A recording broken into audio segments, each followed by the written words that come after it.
Ever find yourself rewatching Friends for the 100th time instead of starting that new prestige drama everyone's talking about? You're not alone. There's a real psychological reason why old, familiar shows feel like a warm hug for your brain. It's not just about nostalgia. It's about something called the mere exposure effect. This principle suggests that we develop a preference for things simply because we're familiar with them. When you rewatch The Office, you know exactly what's coming.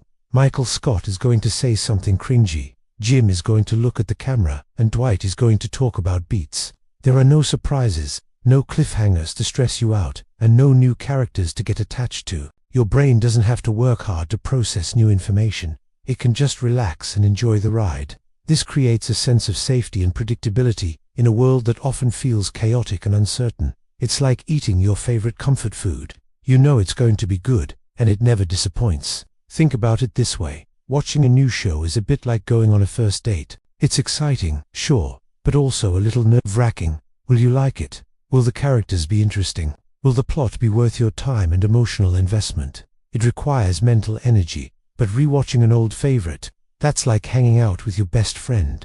It's easy, comfortable, and you can just be yourself. This mental ease is incredibly appealing, especially after a long, stressful day.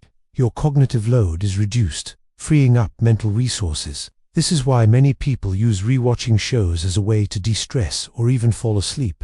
It's a low-stakes activity that provides a reliable dose of positive feelings. The predictability acts as a psychological anchor, grounding you in a feeling of stability when everything else feels up in the air. Nostalgia also plays a huge role, of course. For many of us, the shows we rewatch are tied to specific times in our lives. Maybe watching Gilmore Girls takes you back to your teenage years, or Seinfeld reminds you of watching TV with your family. These shows aren't just stories. They're time capsules for our own memories and emotions. When you press play, you're not just revisiting a fictional world.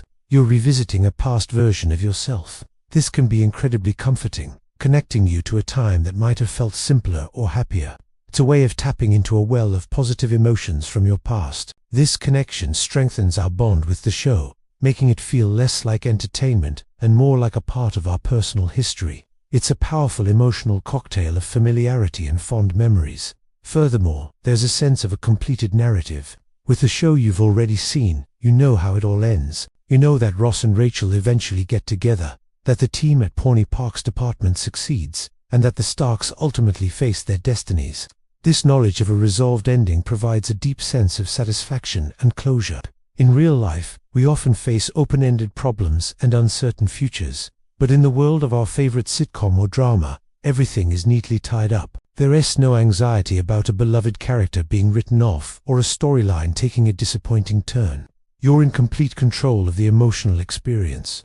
This feeling of control is something we often lack in our daily lives, making the contained, predictable world of a rewatch incredibly appealing. So, the next time you feel a little guilty for starting another rewatch of Parks and Rec instead of that critically acclaimed new series, don't be.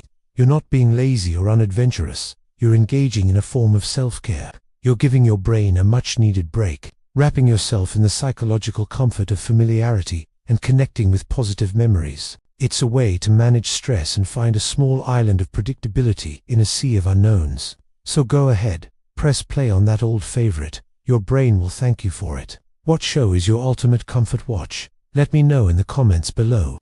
Thanks for watching, and don't forget to subscribe for more insights into why we do the things we do.